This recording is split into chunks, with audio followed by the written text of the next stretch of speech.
glaring I have question. very many. That's what you okay. I mean, okay, Wow. that's I what have you very many Wow. leather-bound books in my library. Wow. I have many volumes that I page through. You know, there's a lot of people I realize that collect books, but they don't read them shit. The bind has never been broken. They just They collect them sure shit as just to don't. collect them. They sure as there's shit a lot don't, of Marcus. people. You're right. Yeah, There's just a a lot lot of of people motherfuckers like that that. just read shit. Anyway, how about we pod, huh? Welcome Let's back, DJ boys. DJ, spin that shit. For sure. Dedicated to Brian. Yeah, that's right, R2. I just set a new course. We're going to Cloud City. It's a mighty good gin and tonic, which makes me up another.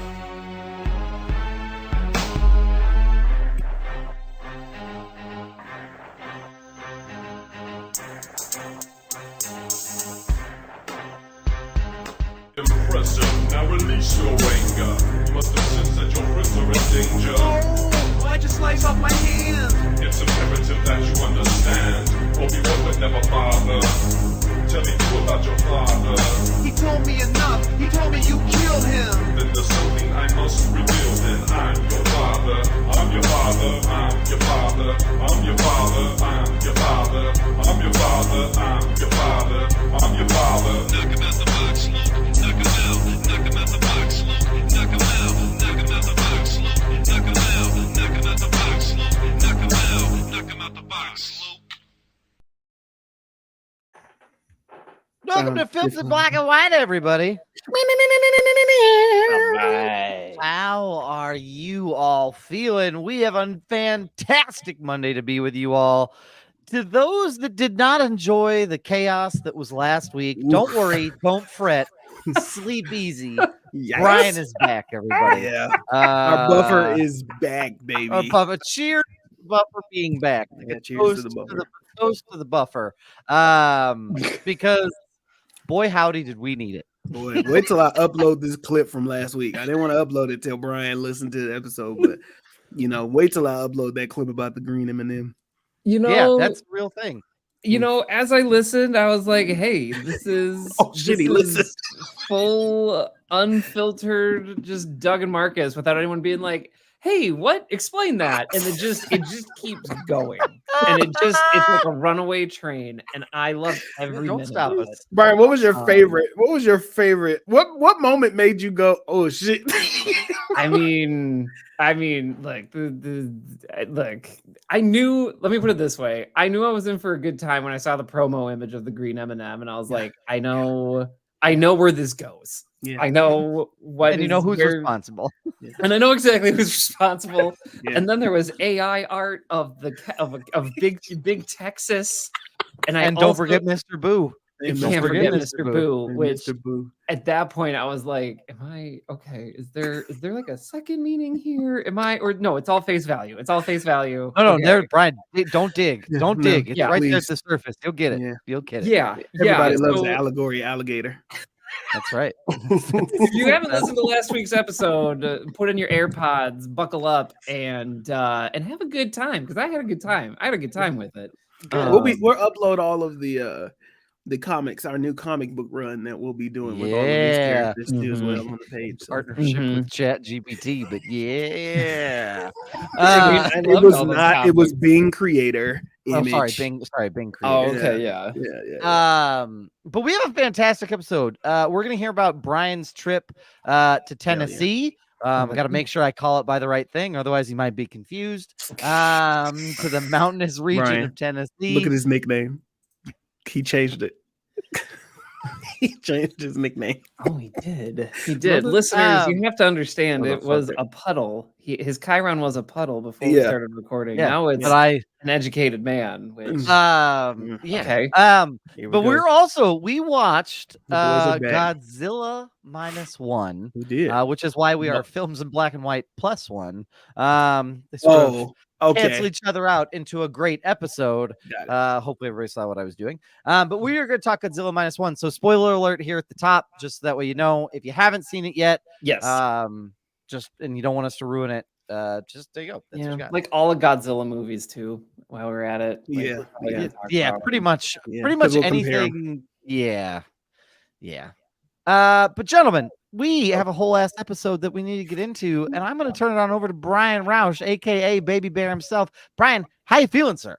I'm feeling good to be here. I was on vacation last week, so I had a break. I feel recharged. I was in the Smoky Mountains, which Doug then Rocky Top. You didn't know that? Rocky, yeah, you guys got it. Which I was called a Rocky Top upon entering the studio, to which I thought Doug was talking about Marcus, assuming it was like some type of inside joke, and then no, it was me.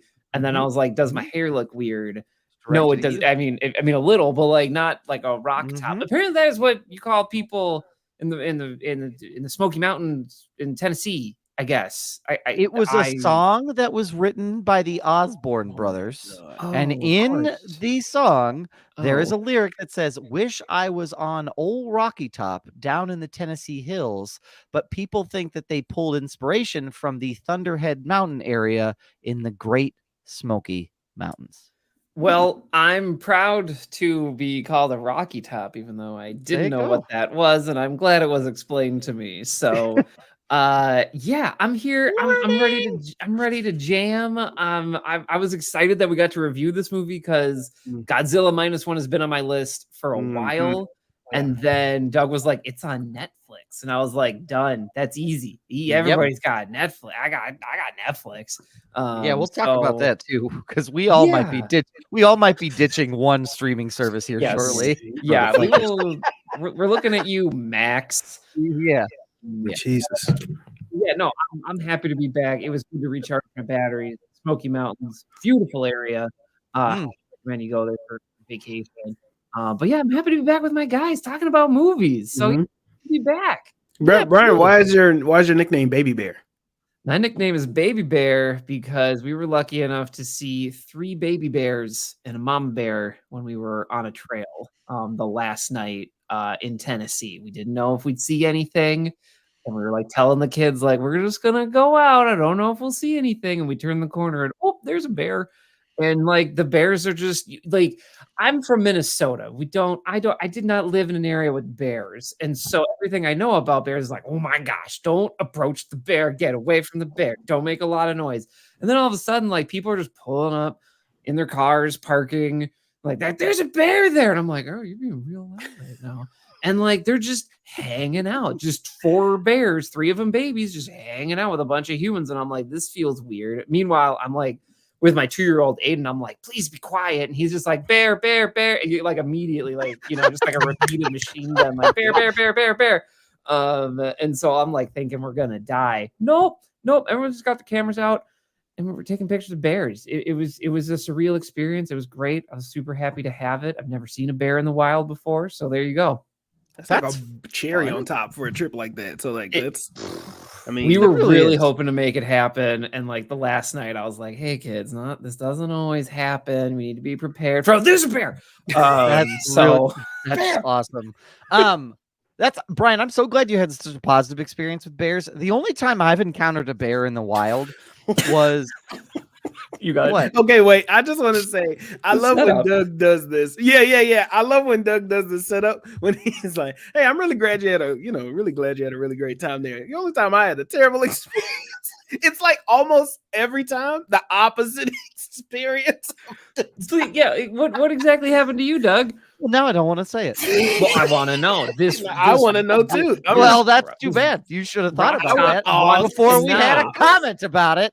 Because now we have to. Now the whole world who listens to this podcast is going to live in wonder about what my experience. You just called this man Rocky Top. Just tell a damn story about a bear. I did indeed. Marcus J. Destin. No, we want to hear the story about the bear. I was prepared. Okay, so the one time I encountered a bear was my dad and I were fly fishing in Wyoming. And the streams there kind of like weave in and out. So they have like a lot of like switchbacks to them. So like you kind of have to, my dad and I were, walking upstream, trying to find a good spot to fish. And we come around a corner and there's a big fucking bear in the stream. And my dad goes, nope, reel it up. Like we turn right back around and like just kind of take off. And so, we've all had our experience with bears. Who can fly a plane? What? Fly fishing, not flying a plane. You don't fly while fly fishing? No. So it's all like, so fly fishing is done like predominantly. It's a little bit different. So yeah. Okay, got That's it. a whole other episode. That's fishing with films in black and white. Fishing in black and white. We're not there. We're not there. Excellent. But Marcus J. Destin, did you say happy Juneteenth yet? Happy Juneteenth. How you feeling, sir? Feeling pretty good. But by the time this airs, it'll be Wednesday, which means it'll be Juneteenth. Yes, happy Juneteenth, the sequel to Black History Month, the prequel to Black History Year. And so, but I'm feeling good. I'm back with the trio, back with my guys. It was a good, productive Monday. The new fiscal year is starting here soon, so then we'll hit the ball fucking rolling. You know how that goes. We do, yeah. But no, just having a good time, man. Just having a real good time. Marcus, I have a question. What is, so you know how like people say like, oh, Memorial Day kicks off the summer and Labor Day ends the summer. What is the relationship with Black History Month and Juneteenth? Like, how does that, is there a timeline here where it starts and stops? I just want to know how this works. Well, freedom. Number one, everyone else in Galveston, they didn't get free until later. Imagine going to a job, right? And your job tells you, hey, y'all, we're moving on to a different era, a different chapter. We're going to a different building altogether, right? And then later on, somebody doesn't tell your division that everybody else is now leaving. So they pull up and they come in and they ask you, why the fuck are y'all still in this building? And then they tell you, what do you mean why we in this building? They say, hey, we moved out this motherfucker like years ago. Why the fuck are y'all still here? It's like people go to the 12th floor like to tear the building down. They're like, yeah. What the hell are you doing? Yeah. What are you doing here? Why are you still in this contaminated ass building? Like, why are y'all still Don't you know there's asbestos? Yeah. No. Literally nobody told us on purpose. So like, what the fuck? So then you got to have that. Then when you get to Juneteenth, then you get the Black History Month. Because it's like, yeah. Okay. Got it. Well, happy Juneteenth, everybody. Yes. Happy Freedom Day, baby. That's right. I'm a puddle because why are you? Yeah, what's happening here? Oh, it is so fucking humid outside. Yeah, it was like 90% humidity. It rained like we were in the tropics. Like it was just a deluge today. So it's just wet like all everywhere. Week too. Yeah, it's supposed to be like off and on all week, which I'm not complaining. Like, we need it, but man, I had to go out and mow my lawn this afternoon, and it was just like I came back. You would have thought I ran 7 miles. Man, I was just like drenched. No way. So, no way. But I had to do it because like it's supposed to rain all week, and I've been there. I've been there before. Like, I gotta get it done now because if I don't, that's man, because it'll be worse later. Yeah, because then I'll have to go out there and like. Yep. Like one of those things that they use to take down wheat. Like, I don't know if that's a scythe. Yeah, there you go. Like yeah. I mean, I get that too. And people are like, why are you mowing your lawn right now? I'm like, it's going to rain. I have to do this now. I have to do this. If I don't do this now, it'll take me 8 hours. Y'all sound like dads. It's going to rain. Like, all right. Well, I mean, I sound like I'm losing my mind. It does feel a little bit like that. Like, and I have to catch myself because there are times where I look outside, like out in the backyard after I've mowed, and I'll say to Brittany, to my kids, or to anybody, I'll just be like, God damn, the yard looks good. Yep. Oh, I've done that too. And then I'll turn around and I'll be like, you know how hard it is to keep a lawn looking this good? Oh my and then I'll just kind of toddle off and to do something else. And do you ask anybody else, like, does the lawn look good? How's it look? What do you think? I said, man, the lawn looks good. Brittany, thank God, was in the room with me. And she goes, it does look good. And then I followed up with, don't you know how hard it is? She goes, yeah, it's really hard. Like, and it feels a little patronizing at this point in time, but I appreciate that there's someone there to acknowledge it. I can hear it in Brittany's voice, and I think that's the funniest part. Yeah. It's a similar tone to Maggie's. I've had this conversation before. Yeah, it's familiar. So, well, I'm glad you got that done. I'm glad you got it done. I recognize that that's important. Roman, are you at my house? Like, I'm alarmed by that comment. Okay, I do want to say this because I was listening to the episodes. I was listening to all the episodes. For those that don't know, okay, you can join our Patreon family and be a part of the conversation. So when we are like mentioning Roman's name or somebody in the chat or reading when it sounds like stopping to read random things, it's because people are talking to us throughout this entire journey and experience. And you can be a part of that too for just $5, really less than a cup of coffee. It used to be $5 is the cost of a cup, like well under a cup of coffee. You can be a part of the Patreon. You pay a little bit more. You get access to the live stream. Nobody really gets to see the live stream except for the Patreon until we like upload it later on YouTube. So, join the Patreon family, join our Patty family. Roman says, I pay them to acknowledge me. It's true. If you want attention, that is part of you the want Patreon 3 guys deal. to give you attention. We will do that. You just pay the tier and we will read whatever the fuck you want. Yeah. Well, hold on. We're not going to read whatever. Okay, you're right. Yeah, we're not going to read whatever. Yeah, honestly, we've got to put guardrails. I want to get into like a Mr. Boo situation here. Okay, that's very true. Or somebody praying for us the last pod. Don't really. That was a great one. Needed it though, but that was my best part. They live in their house. They haven't come out of their house, but they're praying for us. It was a whole thing. Brian, the deep sigh from Brian. You make one joke and then someone's like, "Where's my coffee?" You start saying that green M&Ms are an aphrodisiac, and next thing you know, they're no. He's talking about something completely different. Brian is talking about Roman saying he needed coffee, and you still talking about the green M&Ms. So. Anyway. I mean, I don't agree with the green M&Ms being an aphrodisiac, but again, you've already had that conversation. So, but yeah, right, we can loop you back into it. Yeah, I'm happy to. Brian, what's your take on candy used as an aphrodisiac? Yeah, for sure. Brian's not going, oh boy, howdy. It's just no. It's just no. He heard us last week. I heard it. Brian, how do you feel? Hey, Brian, not to ignite something from Facebook, but what about Twix? How do you feel about Twix? Is that particular choice? What? So, listeners, I will make this story very short. I posted to Facebook, like, hey, Twix is a good candy bar, right? Because I went to the grocery store as a dad, and I was like, hey, you know what? I'm going to give everybody candy bars. And I thought Twix would be like a crowd pleaser for everybody, including children. I was dead wrong. I was told no. My son looked devastated when I was like, I got you a Twix. And he was like, oh. Really? Like, he just, thank you. Thank you. I could talk about this for a half hour. I'm not going to, but I could. And it was like a whole thing in the house. I kid you not. It was a whole thing. I got Twixes for everybody. I got my wife a Snickers. My wife ended up being a great person. I was like, here, Liam, have my Snickers. I won't have a candy bar. And I'm just sitting there with 3 Twix in my hands like an idiot. So I was like, I feel like I'm losing my mind. Like I'm in the wrong multiverse. And so I posted it to Facebook. I just wanted like a little bit of validation from like my college friends who are still on Facebook, basically. And it was like, people were like, why are you buying Twix for kids? Like, what are you doing? Like, what? Don't do that. No, like, not for kids, for his kids, kids. I guess for my kids. And then basically it was like Snickers. Snickers is the general consensus, like general candy bar. Which is fine. Even I would say that that's incorrect. No, like, I would agree with that.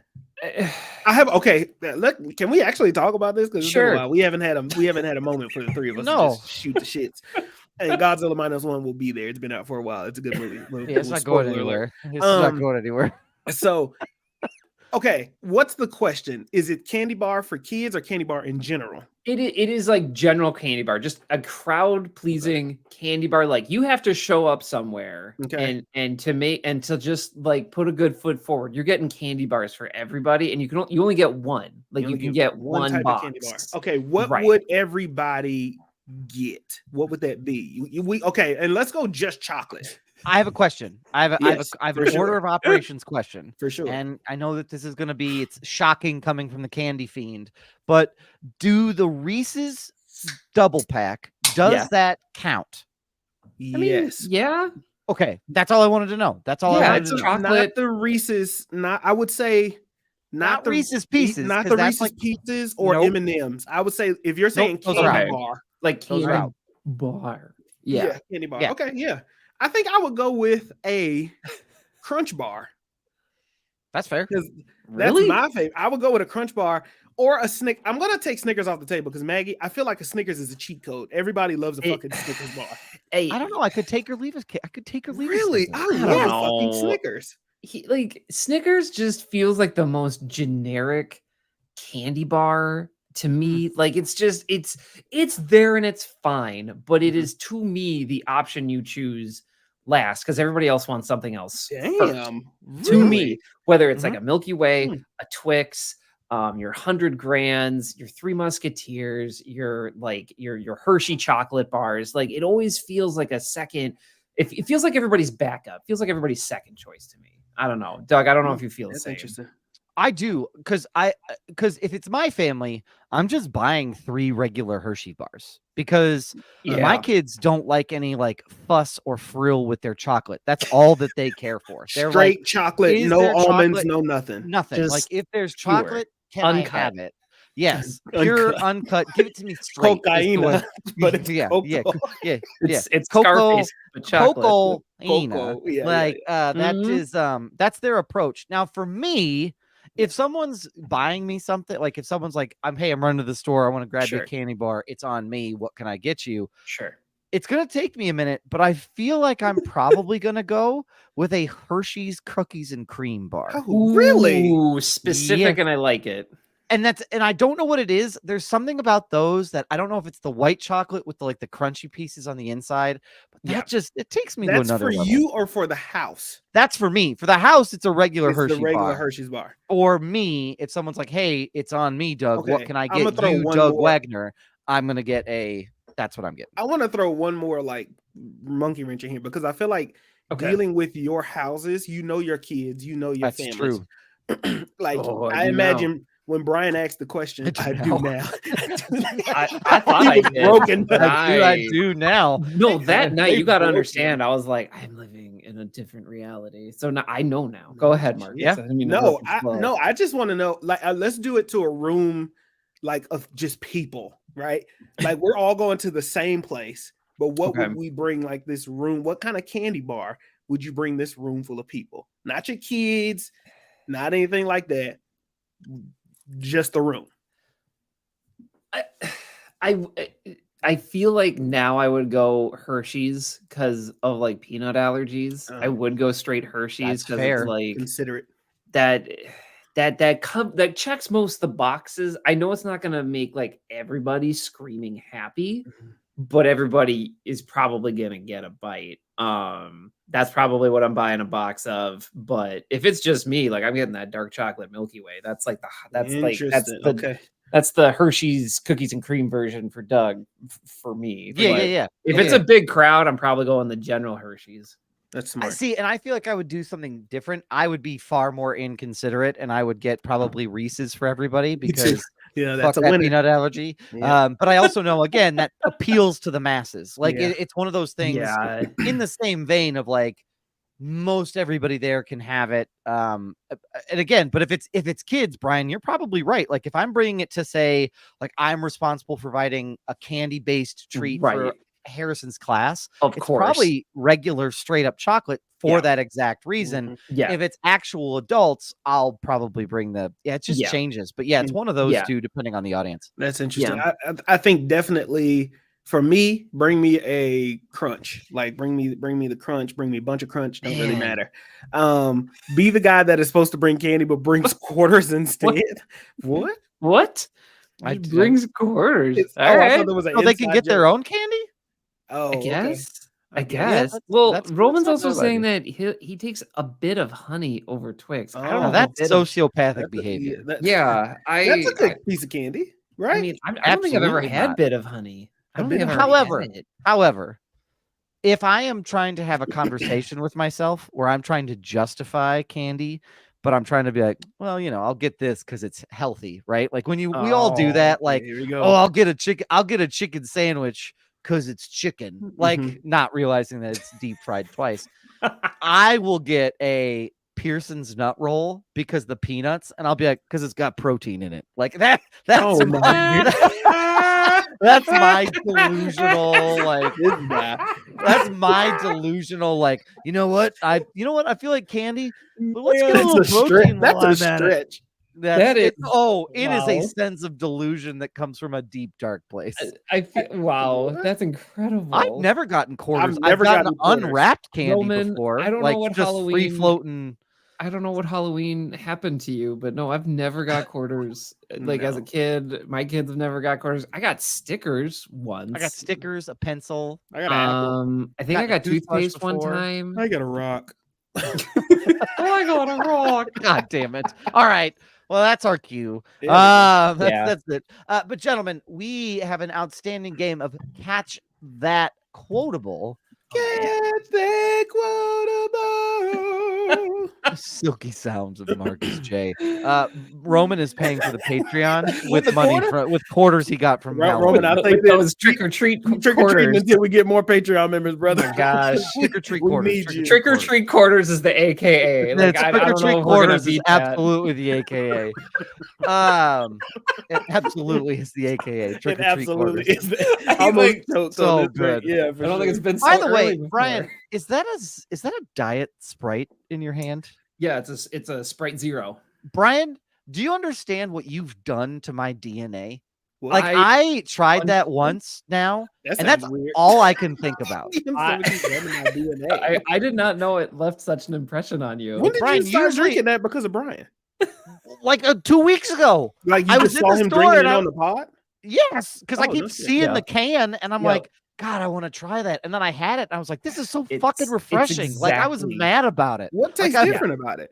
It's I don't know. It just it's like Sprite without the guilt. Yeah, pretty much. I mean, it's just Coke never tastes like you know how a Diet Coke tastes extremely different than a regular Coke, like not in a good way. Sometimes it kind of tastes like if it's from a bottle, virgin cigarette.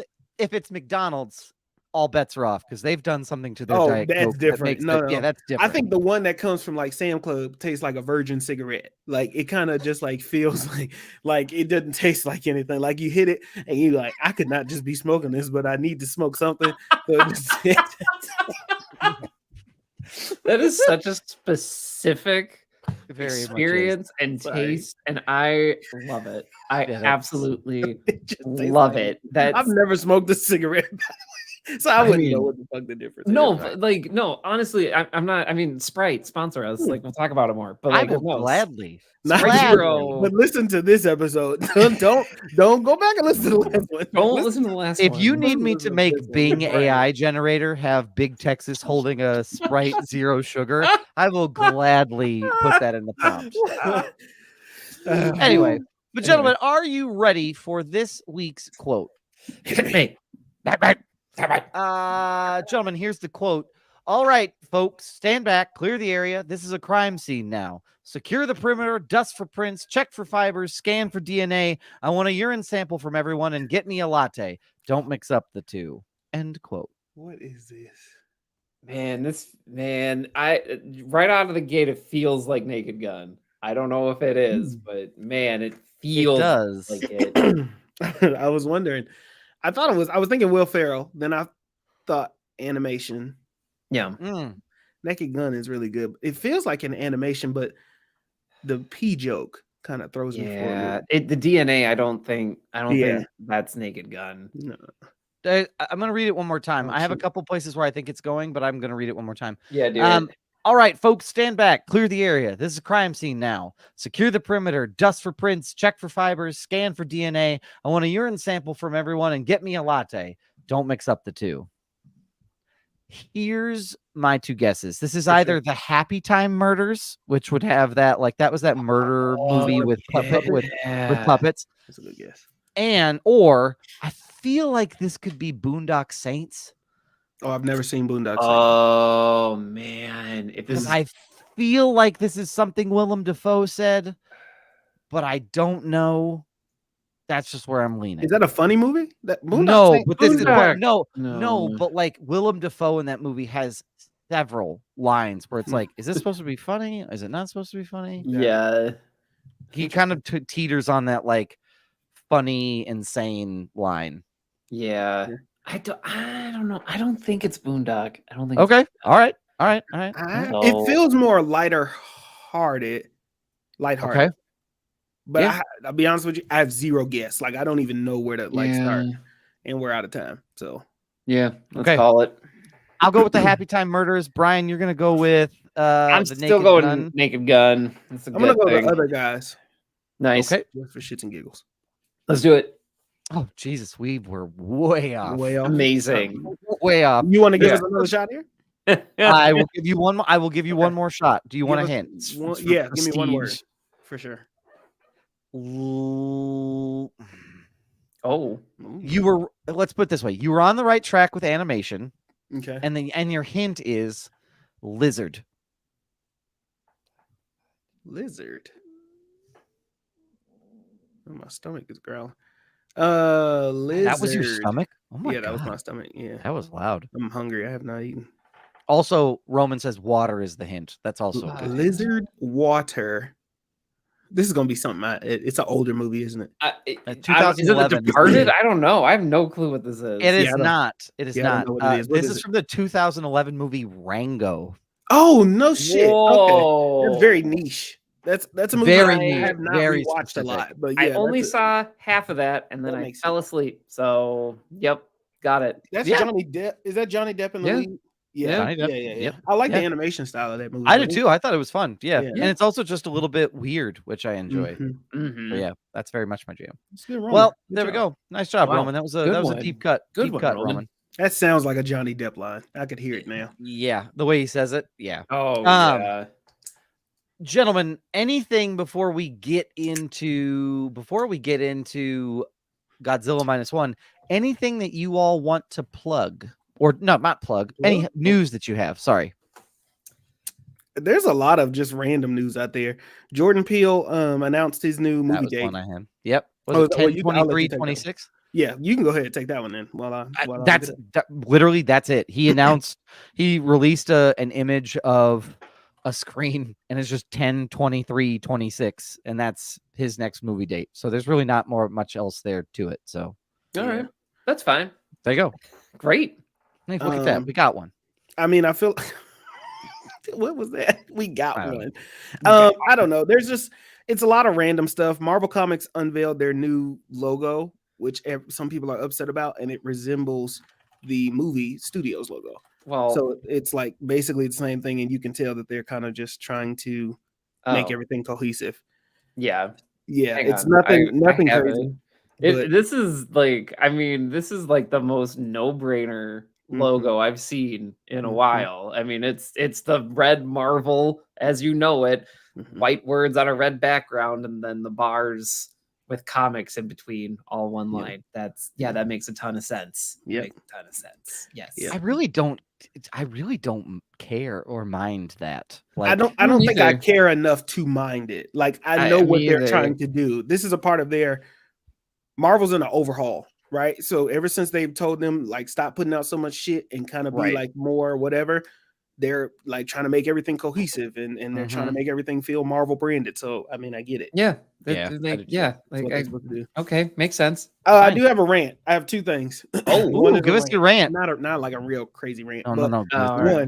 Make one up. Give me your rant. Oh, I can give you some fake news. Number one, James Gunn, just super excited about Superman. Superman, I think it's just called Superman now. I don't think he's called Superman Legacy. But I'm really excited for his movie. He just keeps posting things about different characters from the movies. You can tell this guy seems to be either he's faking it or he's just a really good faker, or he's a fan of comic books, right? Not just Superman, but like Hawkgirl. He made a post about her first appearance yesterday. He did the same thing for Superman Day and on the birthday of Superman when it was created. And he posted a set photo of like Chris Pratt and some friends coming to visit him on the Superman set. Whoa. And so like it's really dope to see him like love and care for these characters. I've been rewatching Young Justice, and let me tell you something. This is not my rant. Let me tell you who's a bad motherfucker who needs like I think a villain that is underused in real live action. It's Vandal Savage. Okay. Yes. Can I quickly just explain like the season of Young Justice that I'm on and why it's so fucking badass? There you go. Give us, man. There's this Young Justice. Okay.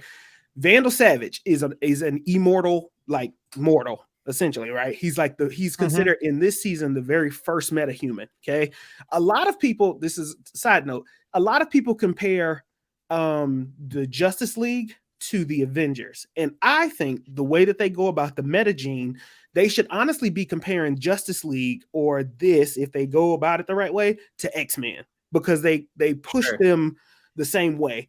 The X gene and then the meta gene, which gives them their superhuman abilities, right? So that's how they basically go about this. Vandal Savage is the first. Okay, he was a caveman. A meteor came through the sky and it made him immortal. He couldn't die, but he was fighting like a fucking bear when he was like doing it, and so he's a fucking badass, right? And so he's big on conquering. That's like who the fuck he is. He wants to conquer. He wants to learn, and where like you don't waste death, because death is wasteful, because it defeats the purpose of if somebody's alive, it gives them greater purpose to follow me into our greater purpose. That's his ideology, right? Sure. I'm not going to kill you when you have so much potential for you to follow me into our greater purpose. Okay, cool. He's such a bad motherfucker on Earth. Darkseid comes down to take over Earth, right? Way back in the day. He goes back and forth because in this iteration, he's now like Genghis Khan in this part of like history. Is like Vandal Savage is like is Genghis Khan. So these famous people that we know of as conquerors and warriors and all that shit, they really are just saying that was Vandal Savage in these different times. Right. Bad motherfucker come down. This bad motherfucker stands up against him with his two famous meta sons that like have superpowers and shit. They come to an agreement of like, listen, dog, here's the final story. It's gonna be Earth versus Apocalypse in the final jam. Okay, you're gonna do everything you need to do.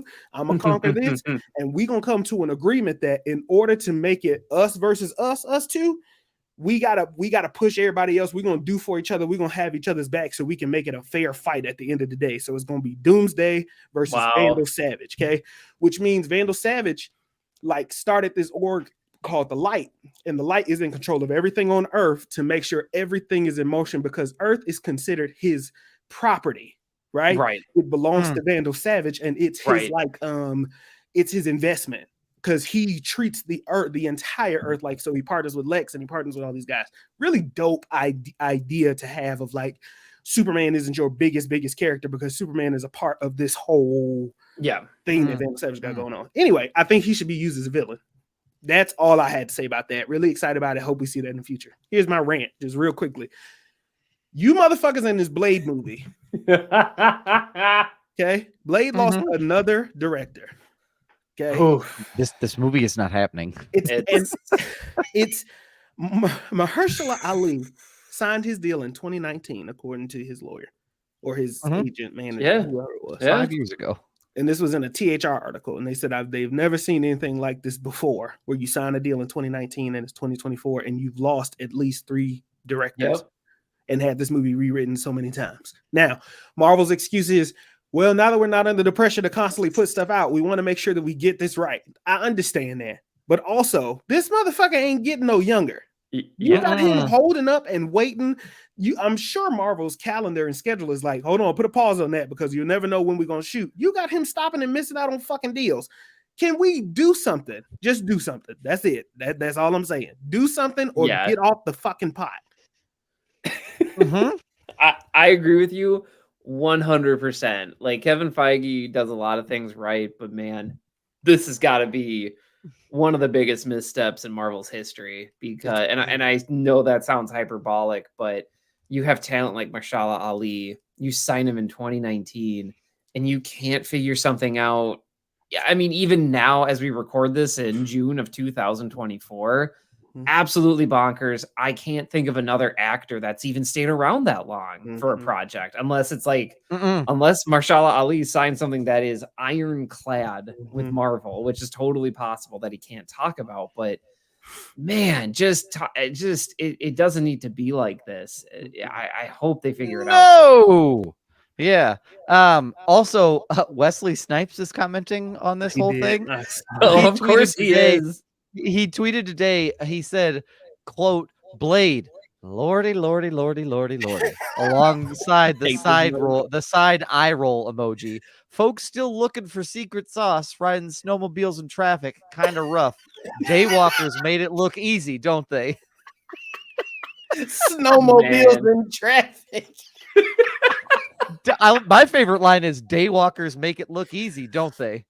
What? Man. So anyway, that's so what Wesley, you know what's Snipes. Bad when Wesley Snipes is like, Jesus what the fuck are you doing? Man, Wesley Snipes dunking on you on Twitter. Man, because it's not that's that hard. wow. No, it's not. They've made it Blade very is a easy good to movie. get I, dunked now, I on. will say this though, Blade is a very good movie, and if you don't, Mhm. that original still stands the Mhm. test of time. So Mhm. I understand Oh, you want to definitely, get that shit right. But yeah. I mean, The only I one that know doesn't is Blade everybody. Trinity.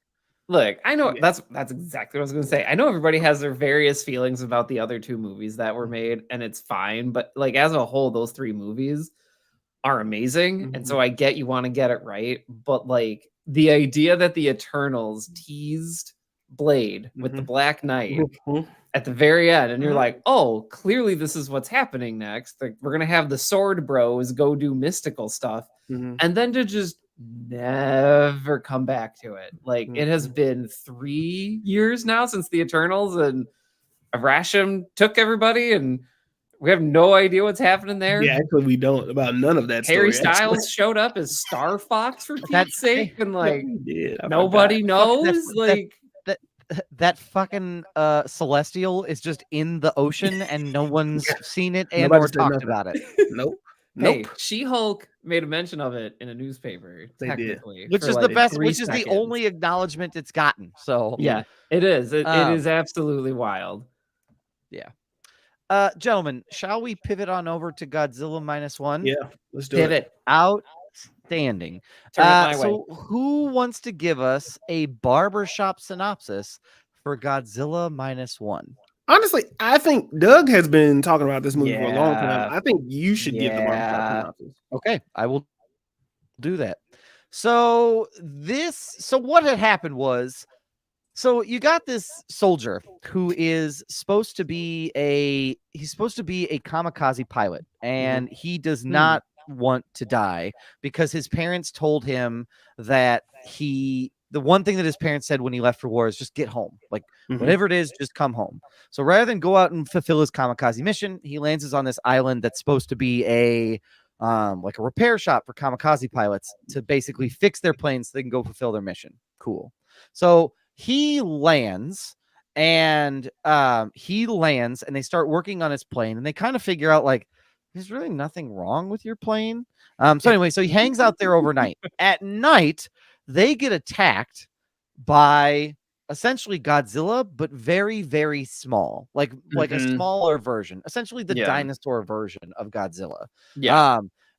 Basically, he freezes up, can't shoot him. He's like, if I shoot it, it's going to make it more mad. It's just going to be worse. So anyway, everybody dies except for the one mechanic and Shikishima, which is the name of the main guy who was trying to avoid being a kamikaze pilot. Anyway, cool. He goes back home. He kind of goes back home in disgrace. And then he sort of meets this woman named Noriko, who has this girl that she's adopted, like really not even adopted. Someone gave it to her because they are living in a portion of Tokyo that has been destroyed post-war. So this takes place like 1946, like right after. And they cut to this pretty significant event where the U.S. government tests another nuclear bomb in the atoll in the Pacific. Operation Crossroads. Yep. Thank you, Brian. Operation Crossroads. And essentially, this hits dinosaur version like of Godzilla and makes him 10 times larger and makes him sort of the menacing kaiju that he has.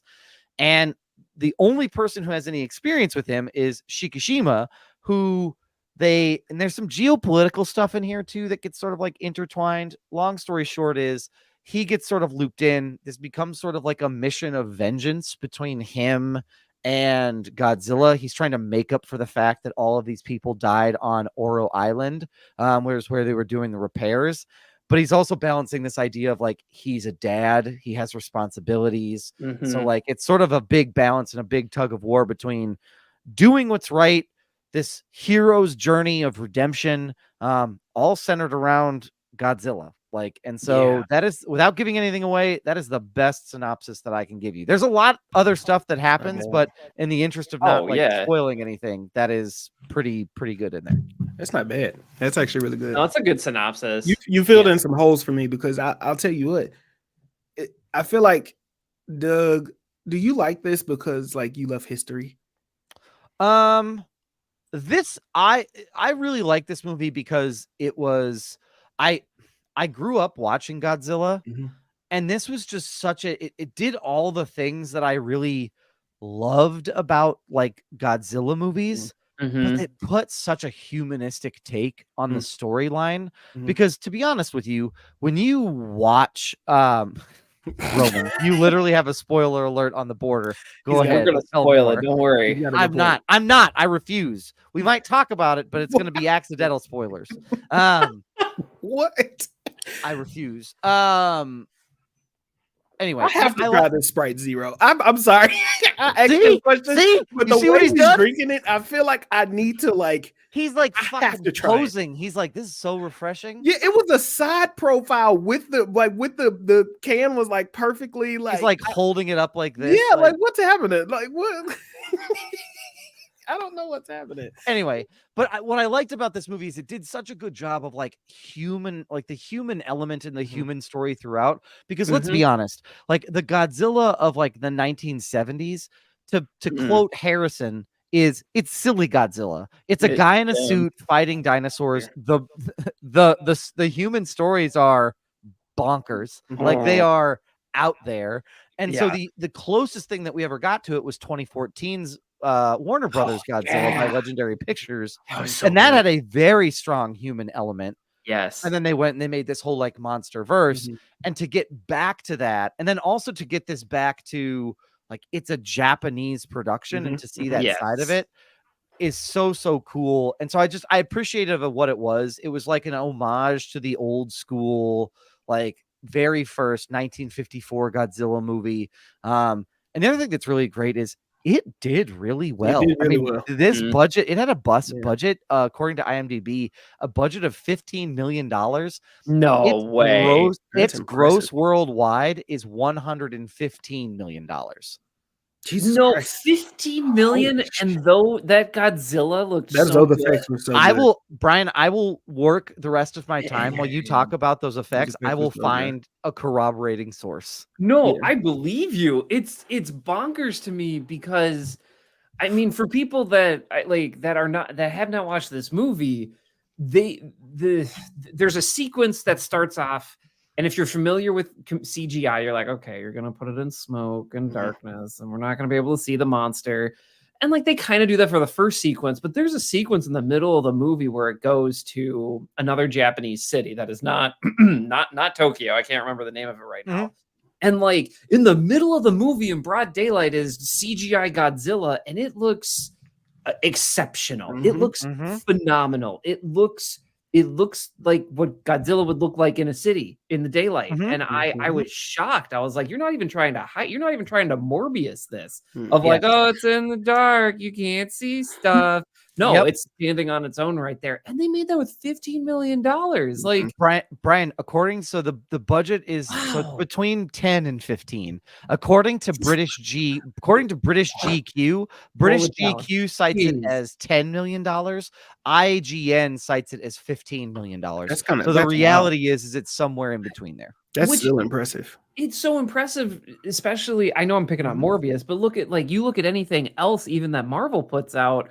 They're still doing a lot of those traditional tricks to kind of obscure some of the CGI, but man, they did it. I mean, they did this in a cave with scraps with $15 million. Yes, that is Brian, that quote is the best way to put that. Tony Toho Studios did this in a studio with scraps. Like, I'm blown away. Absolutely blown away. I mean, even the initial, so the two scenes that got me with the graphics was 3, but I'm counting the one together.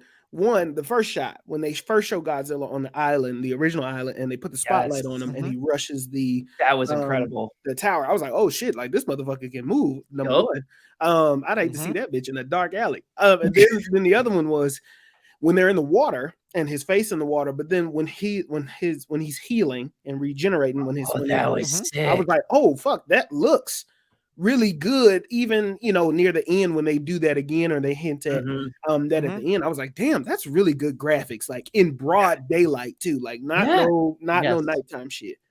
None. So for perspective, Godzilla versus Kong the new Empire, the movie, the one that Warner Brothers did, that had a budget of $135 million. For what? And it only made $567 million worldwide total.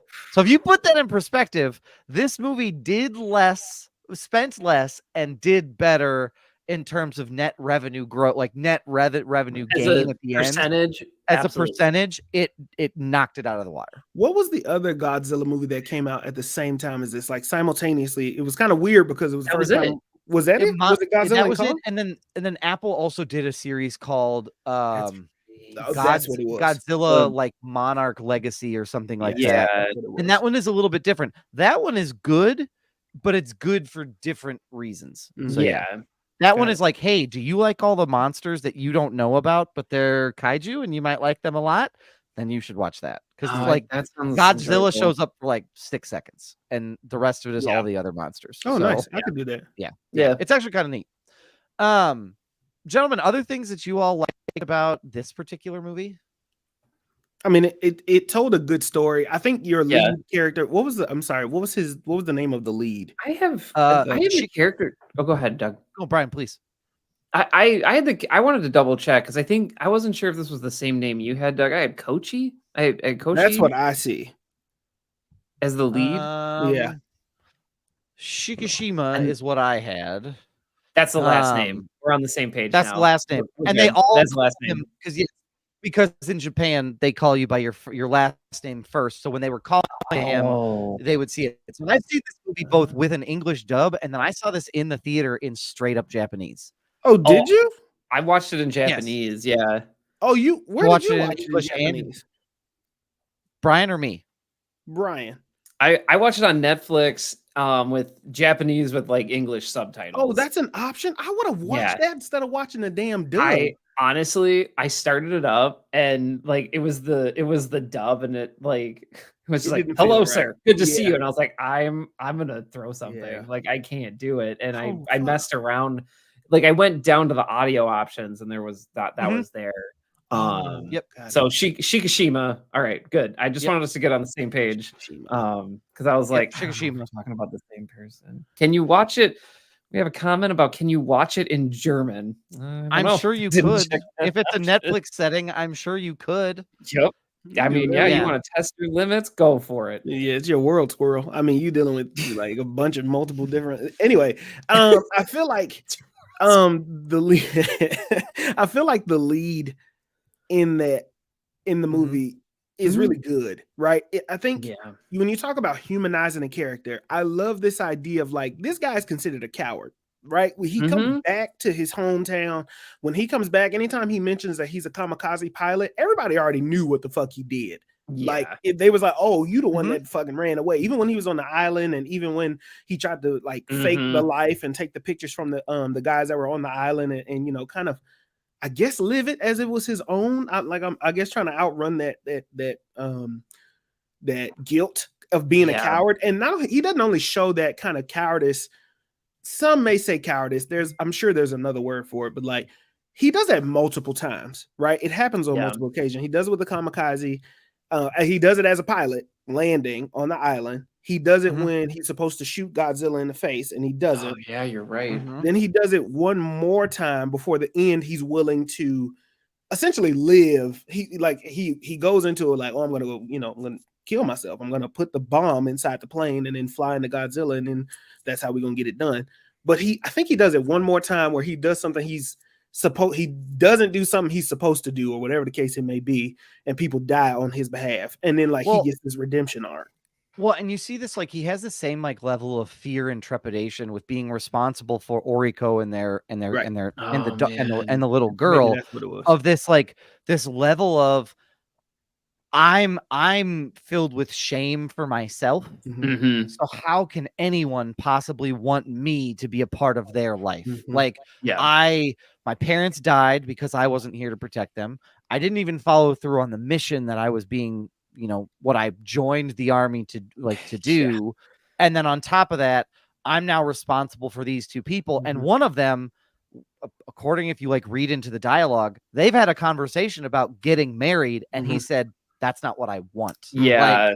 And so there's this whole like complex, and that's like the other part of it, I think, is that there's such a psychological element to it as well. Like there's such a that character study of dealing with guilt and how that plays out in one's life. And then you fucking had a giant dinosaur in it at the same time. Like that was what you got such a humanistic story with someone who glows blue and literally fires a nuclear bomb out of I do love the way that they fired his nuclear bomb. I thought that was so cool. That was, I mean, just the purpose of everything in this movie is pretty well done.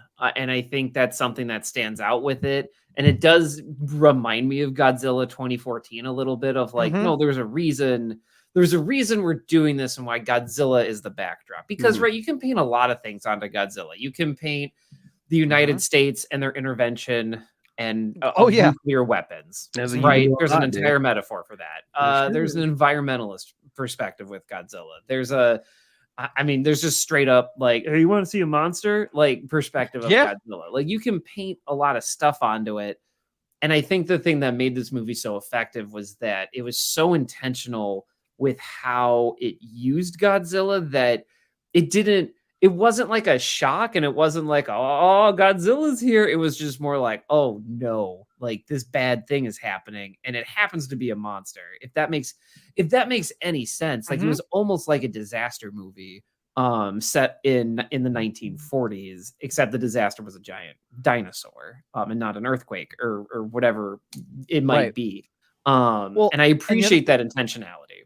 Yeah, and to boost your point, Brian, he can run from everything else, but he cannot run from the giant lizard. Like he's good. Yes, so they are going to have to deal with the giant. Okay, Roman keeps correcting us and saying iguana.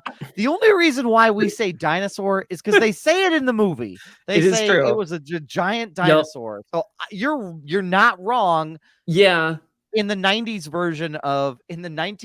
version with Matthew Broderick, he is rumored to be a iguana, but in this one they call him a dinosaur, like to his face, to his face with 10 toes on the ground.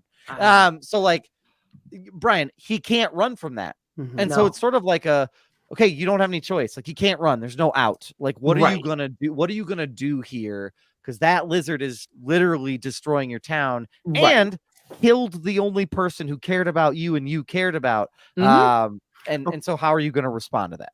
Yes, Marcus. Since I'm going to consider you the expert in this movie because you watched it multiple times, can you explain to me? I'll use the word coward.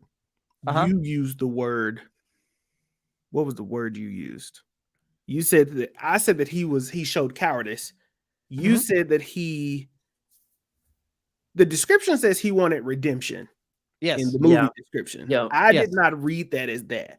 I read that as more during the entire movie, he was running until he was forced to face what he wanted. Not that he was like necessarily seeking redemption through Godzilla. You said a different word when you were describing it of like I can't vengeance. It wasn't vengeance. Was it revenge? Like I mean, I don't know. If you can remember it. Go ahead. Yeah. How do you? I guess I'm using the word cowardice. You see this in a completely different light. Okay. Am I? I don't really know what I'm asking. No, you're not wrong. I do see it in a different light, and here's the reason why. And I think it's because this movie makes you kind of puts it in the perspective of, because I did say there's some geopolitical stuff. There's some rage against the state stuff because that's prevalent throughout. Right. And that's the reason why I'm willing to say it's not cowardice, because the way the Japanese government is portrayed in this movie is they are portrayed like they have absolutely no idea what they're doing. And all of their people suffer as a result. They talk about it on the boat, like right before they get on the boat, the captain says like, geez, like this government will never be able to fix itself. I only hope that something can make it fix itself, which is like an ominous foreboding for Godzilla. Right. It's an ominous foreboding. And so you're not wrong though. In terms of this, I mean, he joined the army. Every other kamikaze pilot flew their plane into where they were supposed to fly their plane. Some could see it as cowardice, which is the description saying he's looking for redemption. Again, not wrong. His parents died. He didn't fulfill his mission.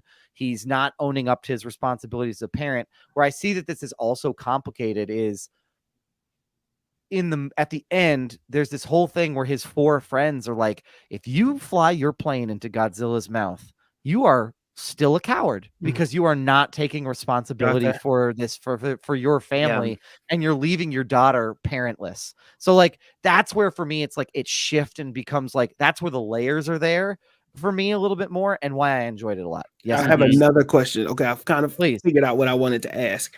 With that, what you just said to me. Okay, that whole now obviously this is a movie and history is history and real life is real life. I understand that. So this is just for the sake of discussion. How do you define the difference between him leaving his family and being a kamikaze pilot if he was to fly and complete that mission versus, because that was where the friends I understood where the friends were coming from. You got this kid who's calling you daddy. You told the kid, I am not your father. Okay. The young lady, hard scene. That was tough. That was like tough for me. I fucking hated that. Because I was like, "Ooh, you told that kid to like the kid to their face." Yeah, I like told you 2-year-old. I am not your dad. Knowing that their family is not coming back, right? Which is like that's just a whole nother thing. Then the woman that loves you, which is obvious as day, right?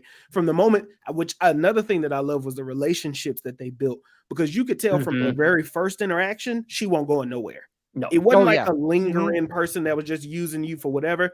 She saw how sweet he was because he didn't turn them away or he was like, I can't just leave this baby out there. Like, why would I just leave this baby out there? And she saw something in that. I love that. From that moment, she was locked in. Yep. Is there a difference to you both? And if there's not, that's fine. We can move the fuck on. Maybe I'm overthinking it. But him going to Godzilla, right? And them telling him, hey, brother, you still a coward if you do that and you kill yourself like this, knowing that you have a family. But he was gonna be a kamikaze pilot and still left his family and they turned on him and considered him a coward either. Like that seems like a lose-lose at its most surface level, not the complex level, like layered levels. Does that make sense? It does. Yeah. I have a thought. It does. I think the difference is that I think that moment at the end where he flew the plane in and he pulled the ejection seat. I think that was like the full circle moment of like, I'm doing this because the way I want to do it, not because the machine has convinced me that that's the only way that I can have it. Okay, got it. Because when he's a kamikaze pilot, you're doing it for 2 different reasons. The reason why he's a kamikaze pilot is because everybody's like, if you go out on top, that is the best way you can go out. That's why people are so shocked that he's back. They're like, what are you doing here? That's why they're like, exactly. It's a very high honor to die that way. And so that's why when he's at the end, he's like, I don't have to die to fulfill like my mission and to save my family and do the right thing. I can eject and it's a win-win. So I think that's the way that I saw it for sure. Got it. Yeah. Thank you. I think one of the other things that they don't explicitly communicate in the movie, which I think is a credit to the movie, is that, and I think it's Sosaku, the mechanic that they tracked down at the end. He was great. Awesome. He was phenomenal. He was a really good actor. In a role that like you could overact, he was suitably restrained for how angry he was that he felt that Shikishima basically killed his entire unit. And I think one of the things that I enjoyed about that was that, you know, you have Shikishima carrying this shame and guilt through the entire movie. He's having PTSD about it. And then Godzilla comes at this moment and he's like, oh, it can all be solved. Like this one thing can solve everything. And if I track down this mechanic who I know I can make it all right. Like this idea that if you just do this one thing, everything's going to be fine. And like in real life, that's not the case. Like you can't just do one thing to fix everything. And I thought this movie did a really subtle way of showing that by maybe it wasn't subtle. Maybe I'll take that back, but it was understated when they show that flashback right before he flies into Godzilla's mouth and the mechanic's like, anyway, here's an eject button. Like even even even the mechanic, Tachibana, I think was the last name here. Even Tachibana's like, yeah, like just live your life, man. Like I was angry at you, but like live your life. Like let's move on. Like in this kind of sense of like it's changed. Like this time has changed us and changed what we value. And I think even the boat crew kind of get in on that too, as they talk about the Japanese government not sharing information, not deploying resources effectively. Like for what purpose, right? Why are they putting them out on a small fucking wooden boat, right? Like a mine-sweeping wooden boat. Yep. And they're like, that's what the doctor's like, yeah, I think they want us to like slow the monster down. And then that's what the captain's like, this fucking government. Like it's so well done. Like and I love that moment. And Brian, to your point, like it is such a fine moment to be like, my parents wanted me to live, my 4 friends want me to live, and even this mechanic who I thought would want me more than anyone else to die. He came to whoop his ass. Pretty much. You should live too. Like that is such a like trying to fight and buck against that like you know, not valuing life and losing that identity and that value for life in such a bigger like cog in a machine type environment. Yeah. I mean, I think that's a great question, Marcus, because I feel like that moment is like the linchpin for the whole movie, and it wasn't some big monologue. It was like, anyway, here's this button. And then cut back to Godzilla, which I just thought that was really well done and an efficient use of storytelling. I also love that shot. That moment. I mean, I love the shot of the plane flying into Godzilla's mouth because it feels realistic. You have it's not like one of those, I'm going to take my plane and Godzilla's so big to make my plane look small that I'm inside of his stomach and I'm flying around inside of it. No, it was like, no, plane meet Godzilla's throat. And like, it was like crash. Like that was it. I thought that was pretty fire. The other point where I thought that where I knew that this movie had me is this movie had me here. Oh yeah, that's up a shot good. Of in the water with the little boat. Yeah, this is a good scene. Midday. This is where this movie had me. That's a detail. Because when I saw this in the theater, I went, is that a practical effect? Did they like build like a puppet Godzilla and push it? Like how the fuck did they like it genuinely left me leaving the theater. And even when I saw it again on my screen at home, I went, how the fuck did they do that? Like, because remember, the budget was $10 million. Even Godzilla's. So here's the thing about this Godzilla, right? His eyes. Okay. Yes. This motherfucker don't give a damn about nothing. Like he is just there pure. The other Godzillas, the way that they make them seem, which I love.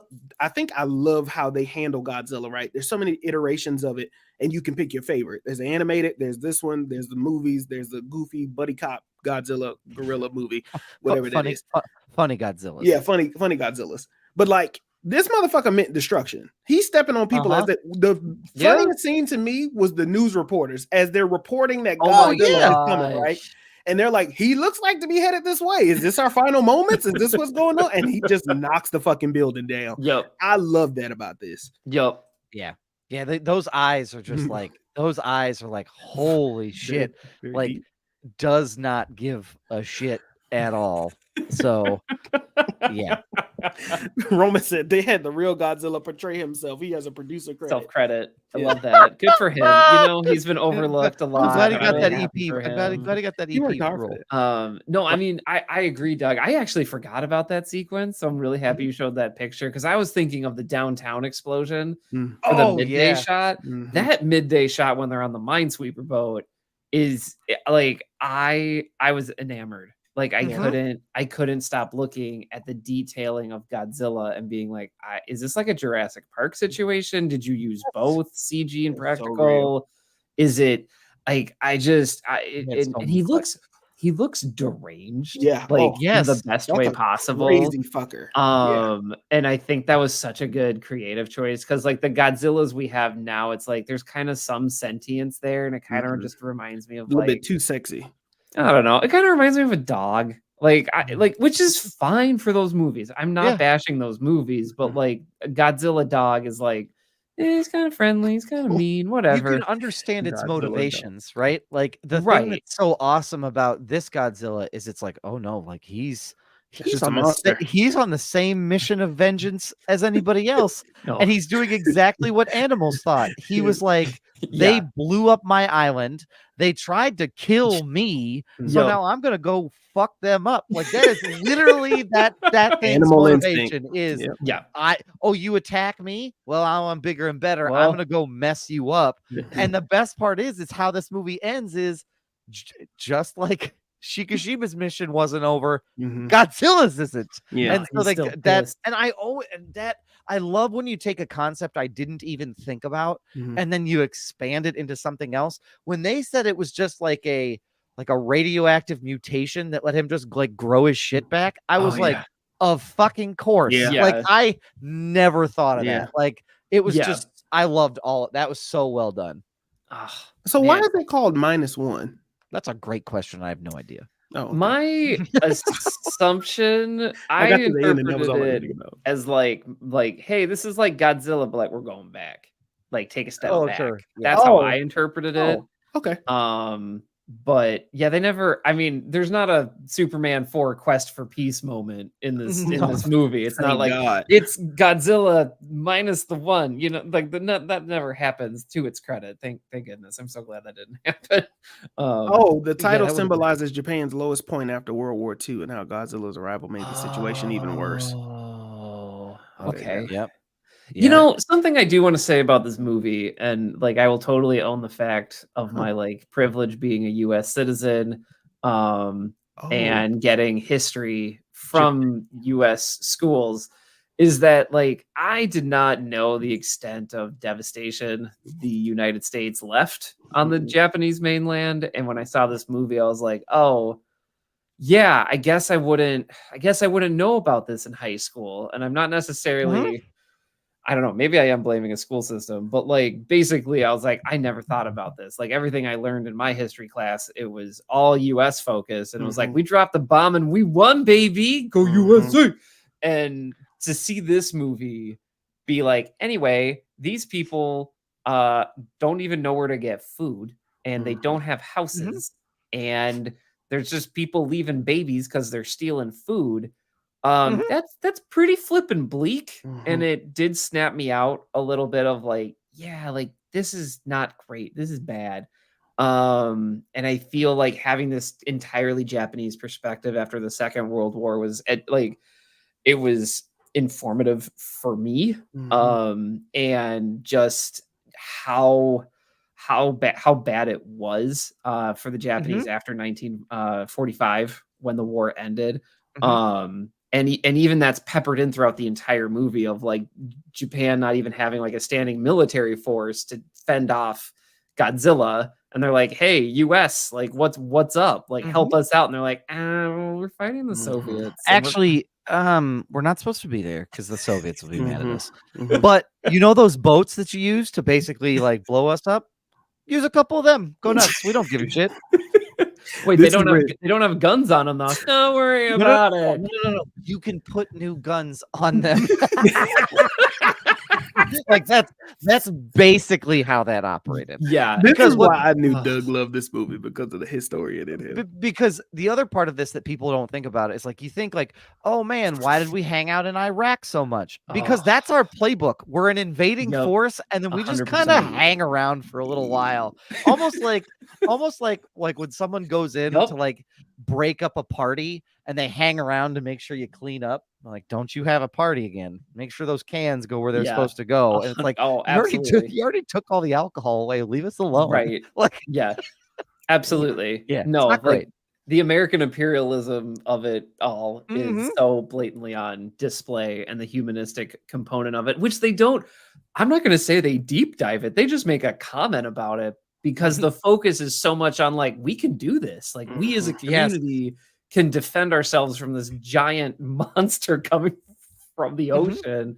It's almost like a secondhand thought, but yeah, you make a great point, Doug, of like, Anyway, if you want to kind of see the secondhand effects of American imperialism, here you go. Yep. This lizard movie. You want a doozy of a Saturday? Watch Oppenheimer, then watch this. Like, you know, fuck. That's so funny you mentioned that, because when I woke up the next morning, I was like, this is like some of this was like what was missing from Oppenheimer. A little bit, right? Like the consequences side of things. Yeah. Just like I understand, and we're veering into Oppenheimer, but like Oppenheimer did such a great job with the back half of it and like how his downfall happened. But like the idea of like, hey man, you made a bomb that was a sun that like totally changed the face of the earth. We're not gonna like see any of that. Okay, that's fine. Anyway, it's weird that Godzilla Minus One filled in that gap. Just did not have that. Very odd that it showed that. Yeah. Yeah. And that's the thing I think I appreciated too, is like that moment where the doctor, like the scientist, he was such like we're going to have to move past our imperialistic tendencies of being military focused. And we're going to have to focus on science to get us out of this jam. And that's the only way that we're going to do it. And it was like, yep, you're right. That is the only way all of us get out of this one, guy. Yeah. So I guess I would be, my mind's in, so I wanted to go back to explain the title because I don't feel like explaining enough. The idea behind Godzilla Minus One, as the title is to indicate that Japan was at zero, the country's lowest point after World War II. So that is the reasoning for the title, which fire title, very deep on another level, has nothing to do with Godzilla at all. I mean, you know what I mean? It does, but it doesn't, but it's like, it talks about a lot more. Why? My question for y'all is, why does Godzilla work? You know what I mean? Like, what is it about Godzilla that it just works? I think you do it I'll be honest, outside of the silly Godzilla, you know, like my guy Harrison, funny Godzilla, right? Godzilla all these years still works. And this is a very deep and complex storyline that you could have used anything to be insert Godzilla, right? Like whatever that is. Why does it work? Is it because it's larger than life and it's something so unrealistic that it makes people come together? And then I had another question about, to kind of to your point, Doug, the science portion of it, right? Imagine that world where the scientist has created this plan. It worked. What do you think would have happened next if they were to do like, all right, we faced the Godzilla in order to not make sure this does not happen again. And history has now changed itself because you followed that scientist and things seem to have worked. What do you think that world looks like? You could take whichever question. I know I just asked you two kind of loaded questions, but whatever. I think Godzilla works because he's such a totem for like whatever issue you want to make him about. Like, you know, like back, like Matthew Broderick Godzilla. That was environmentalism. Like that 100%. that was the consequences of our own radiation and our own lack of care for the earth and the way we've poisoned things has come back to bite us in the ass. Like that is all that one was. Like, and so and just like this one can be an amalgam for like a lot of, it can be a totem for a lot of different things. I think that's the reason why Godzilla works. Like even 70s Godzilla, where he's a guy in a suit fighting Ghidorah, like in another guy in the suit, like that even has, they are going for some level of symbolism of what they were afraid of. What I've always appreciated about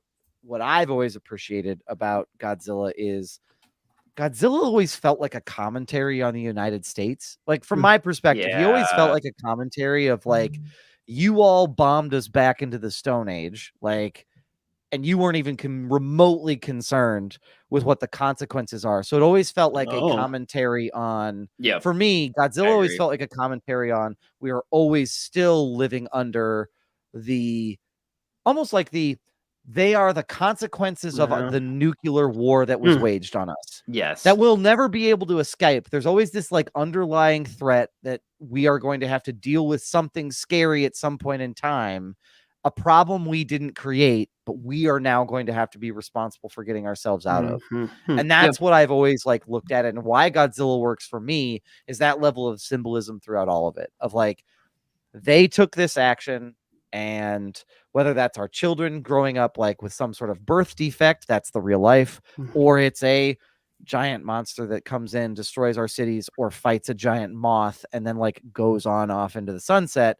And that's the thing I think I appreciate about it is like they've claimed this tragedy for themselves and says this is still us, this is still who we are.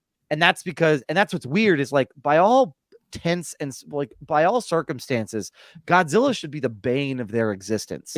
Yeah.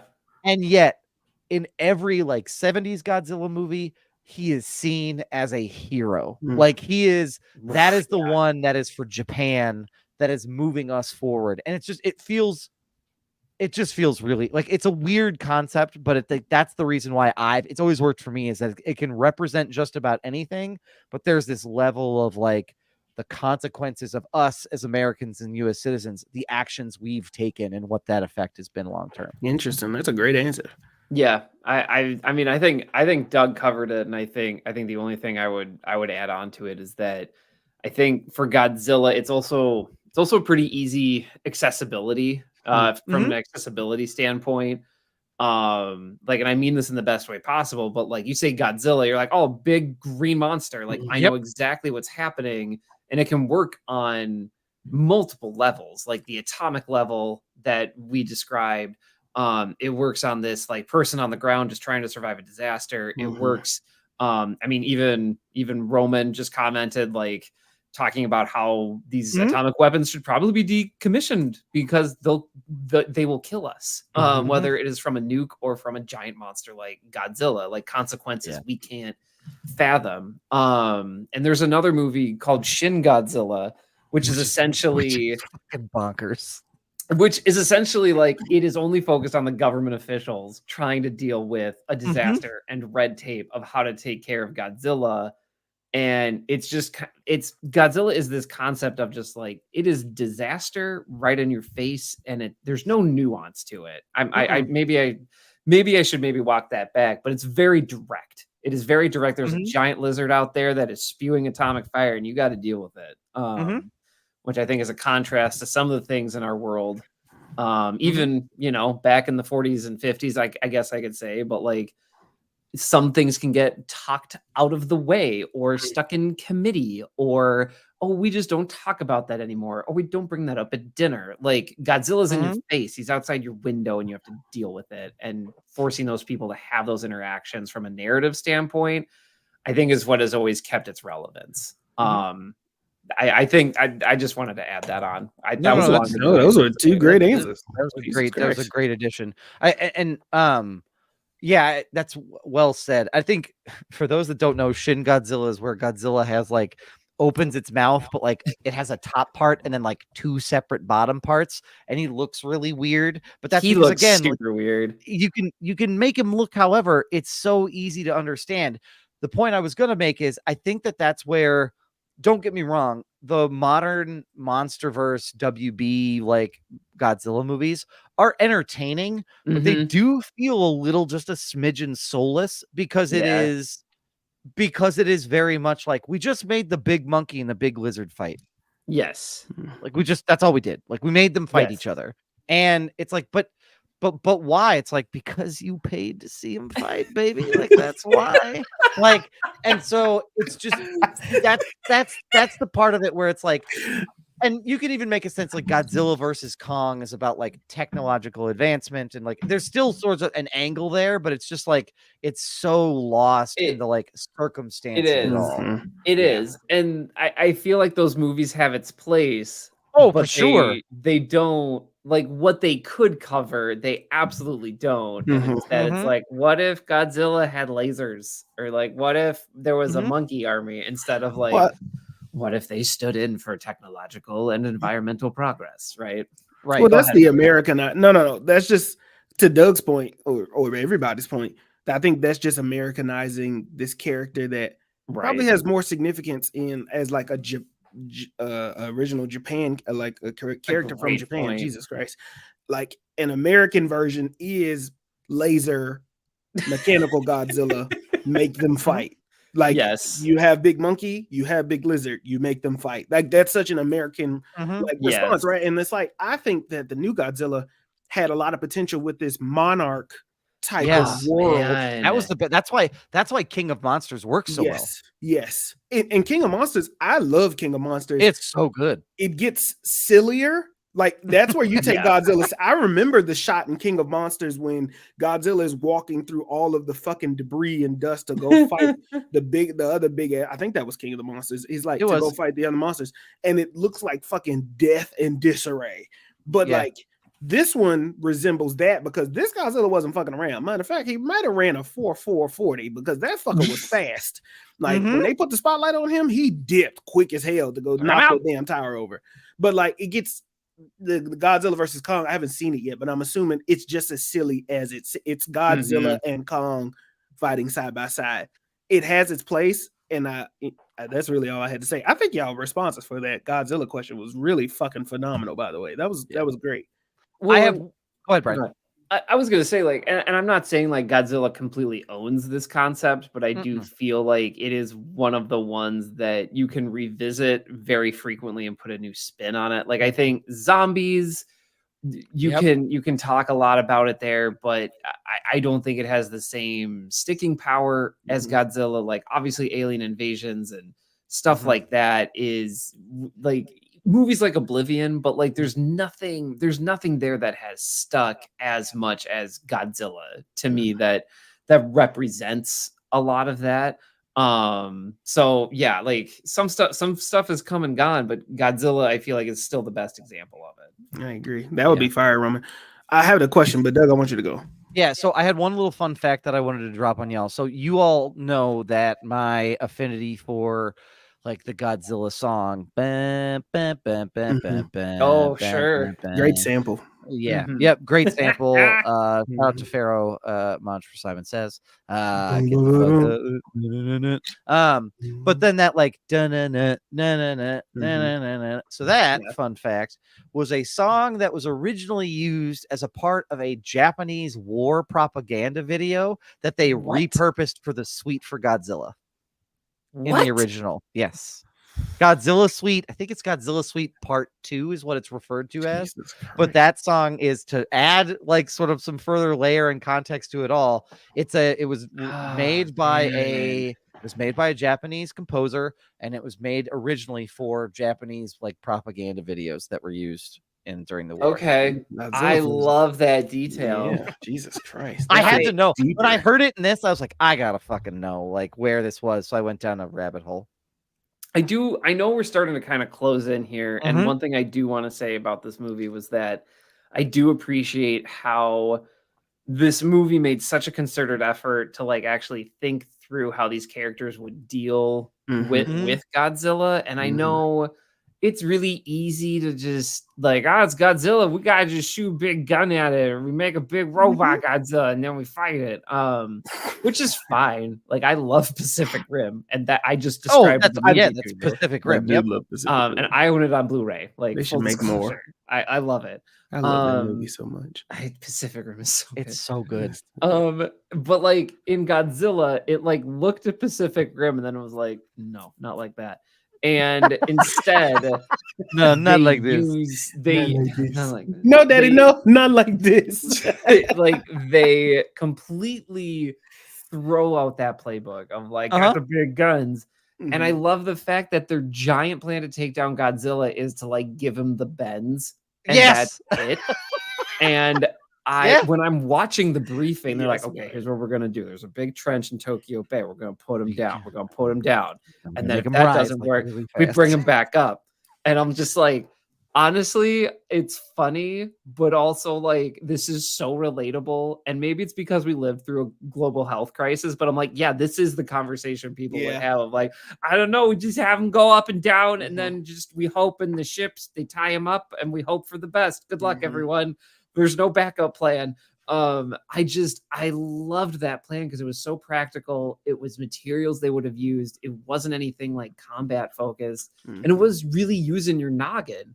And obviously they have the plane come in at the end, but here's the thing, coming back, it was so intentional because it served that character's story. That is that character. You cannot remove either of those elements from that character to not have that fulfilling story. So that is something I think this movie does so well. Yeah, Brian, their second, like their plan B was attach a bunch of rafts to him. Yeah, that's like what that was their plan B. It's like make sure that we've got enough rafts to get him up. And that's my favorite part when they're like, "Oh no, he bit through the rafts."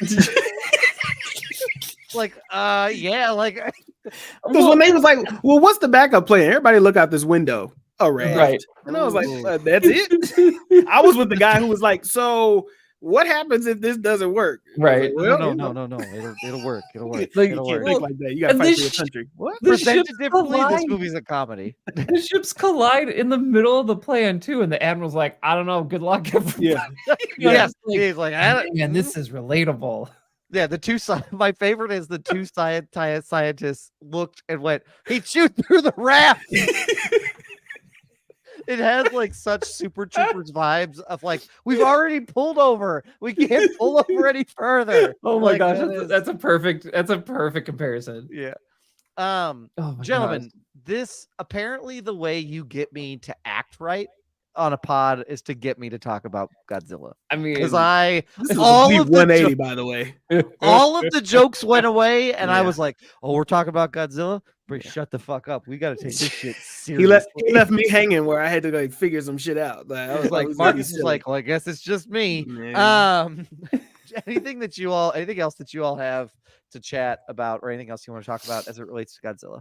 I think I will rewatch this is the black and white version on Netflix too? Yeah, I think it is. Yeah. Oh, like, I think I want to rewatch it with the -1 minus color, not dub. Yeah, so like the non-dub black and white version, because I think that this is a very good movie, easily rewatchable. It might be even better in black and white. That's just my. I might watch it in black and white too. Yeah, because I never saw it in black and white, and I didn't watch it high, so I enjoyed this in its most sober form. Oh man, your mileage may vary. That might be like the best decision you made.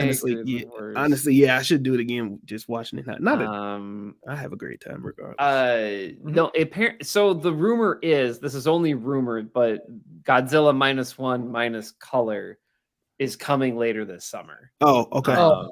So that sounds like it's going to be an option. Before or after Rebel Moon 3? Based on everything Rebel Moon 2, definitely before. That motherfucker keep posting shit. And I want to say, Zach, how did you turn me into this guy? I don't understand why I look at a post and say, God damn it. What the fuck? Yeah. Now that's some Inception. Films in black and white. Watching a film in black and white. There it is. This guy Doug. Shout out to Doug. He's been encouraging us to watch this movie, and he really locked the fuck in for this. Like, it was so good. It was so good. It was great. And I'm glad that we can talk about it for our listeners too, because I feel like it was kind of on the fringe, because it was in theaters really fast because it was considered like a foreign film. Yeah, and then it left. Yeah. And then I feel like all the licensing got weird with Max. We didn't talk about Max, but we will. Don't worry. You're still on our list. You're on our list. You're on our list. And like the licenses got weird with it. So like if you've made it to this point in the podcast, go watch this movie on Netflix. Go watch it. Yes. Yeah. And Netflix just not announcing it and being like, hey, if you go to Netflix, Godzilla -1 is there. Boom. Like that is like, what a flex from them on like just, every time I'm like, I don't really watch Netflix, there's something that comes up like once every 4 weeks where I'm like, yeah, this totally paid for it. I watched Atlas, and I'll be honest, I did too. Yeah, I didn't think that movie was that bad. I watched the Garfield movie, like the new one in theaters. How was that? Not on Netflix. I mean, it was okay. Yeah. The kids wanted to go to a movie on Saturday, and that's what we went to. I'll give you a review on it next week. Yeah, all right. Yeah, I'd love good.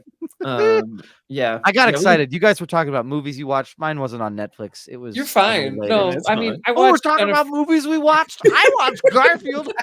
Hey, I've been there. I've been considering my kid's been watching Pokemon now on and off, and Lego Batman. Lego Batman has been on weekly. But no, Atlas with J-Lo is basically Jennifer Lopez just talking to herself for like a solid hour, and it's fine. Like, and by the way, she overacts sometimes, but it's fine. Yeah. So it's fine. And also, if I may, J-Lo, you have made 2 marriages to Ben Affleck not necessarily work. Maybe don't go back down that road. We're not gonna have you met my friend on the pod? J-Lo? Have you met my friend Marcus? Come on the pod. and talk to Marcus. You're a mom, that checks a box. You're into music, that checks another box. Checks a lot of boxes. Just saying.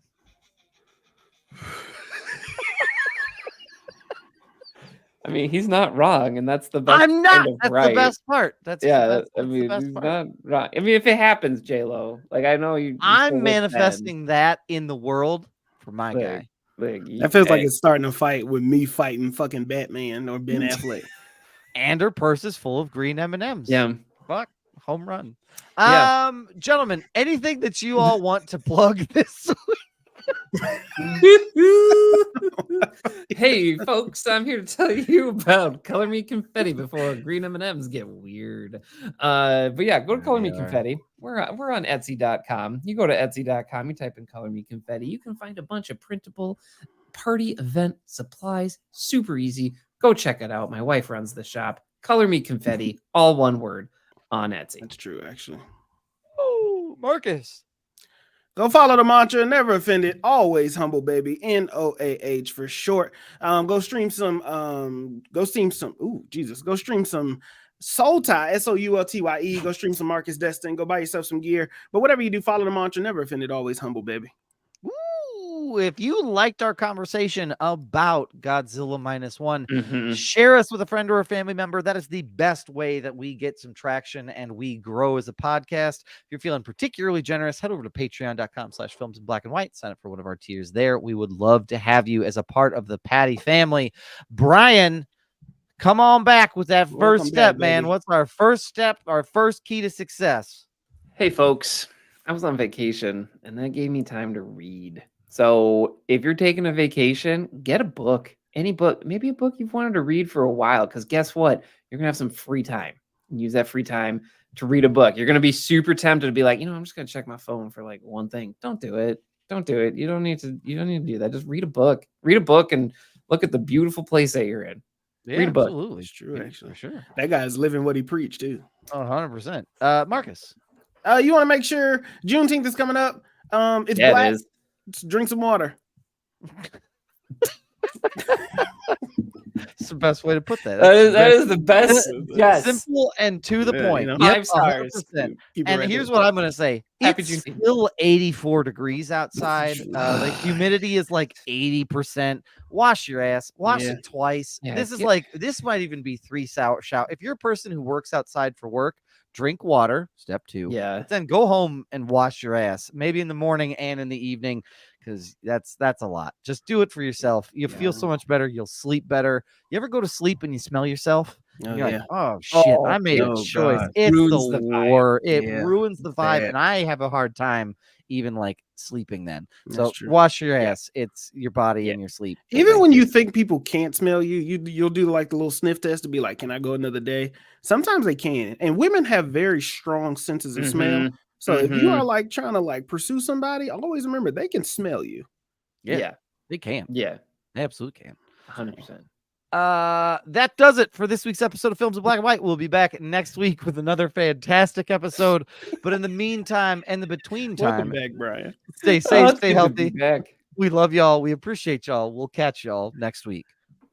I was this close to saying something about J-Lo when you said that, and I said, nope, I'm going to take a high road. I'm going to take a high road here. You already talked about J-Lo. You gave like, her the Marcus hard specifically on Marcus, man. Again, you were going to say something about J-Lo again? It's not a hard sell. He's an incredible person. Well, thank you. I appreciate it. I don't know if I want any part. If she ruined 2 marriages, why would I? Why send her my way? I mean, because maybe you'll be the one to fix her. I don't know. I don't think it works in 3.